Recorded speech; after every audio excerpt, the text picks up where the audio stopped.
منبع موسمي نهر النيل علشان أمطاره صيفية، دي أنا.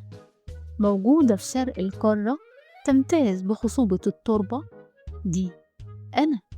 خصوبة التربة دي بالطفوح البركانية، أدت لقيم زراعة، أدت لقيم حضارة، عندي أنا. أعلى هضبة في أفريقيا، طبعا أنا.